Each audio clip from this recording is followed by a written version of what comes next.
a space where fairy tales meet the fine print and where every story, even the messy ones, can still have a happy ending. We're Sherry And Morgan. 2 lawyers, 2 generations, and 1 mission.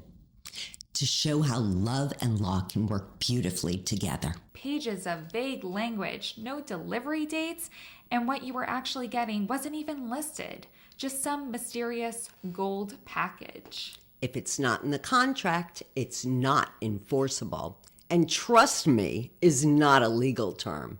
It's a red flag. Needs to clearly, and I mean clearly, say. Number 1, delivery timeline. When do you get your photos? 30 days? 90? When Sleeping Beauty wakes? Today, we're climbing a very tall vine, the wedding budget. And like all good fairy tales, it starts small until suddenly you're 40 feet up in the air, wondering how the florist invoice hit 5 digits. A bride, let's call her Jill, comes to us in a panic. Her venue quoted her, said, $18,000 for Saturday reception. So she signed and was thrilled. 2 weeks before the wedding, the final invoice arrives for $27,000.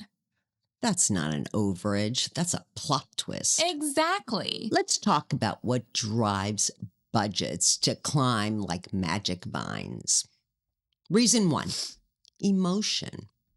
Every vendor says, for just a little more, and suddenly you've added clouds, fireworks, and a harpist. Each add-on sounds tiny, but there are so many of them.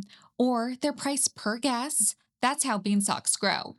Today's story, the vanishing venue. A modern tragedy. 1 minute, you're picking out centerpieces. The next, you're Googling, what happens when my venue shuts down?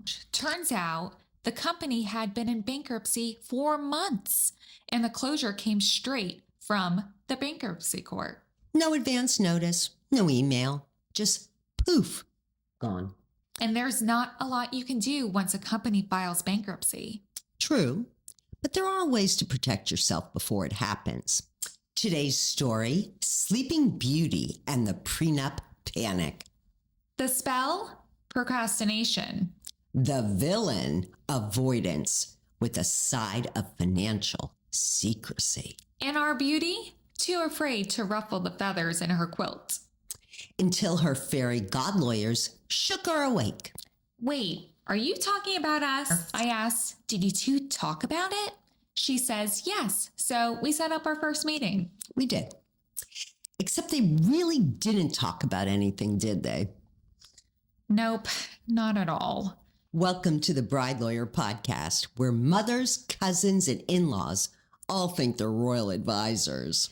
And where your wedding and maybe your marriage can start to feel like it's under siege in the kingdom of way too many opinions. When family money is involved, what are the boundaries? Payment does not equal control. Signature does. So if mom signs the catering agreement, mom can negotiate changes. Your name or both your names needs to be on the contract. And if only your name and your groom checks out of the process, you could solely be responsible for that bill. And if his parents start getting cold or controlling because you're setting boundaries, stay calm. Don't match that energy. Try this instead. I completely understand this is important to your family, but our prenup needs to represent our relationship. So what's the moral of today? That love may build kingdoms, but boundaries keeps them standing. Because every couple deserves to rule their own castle together.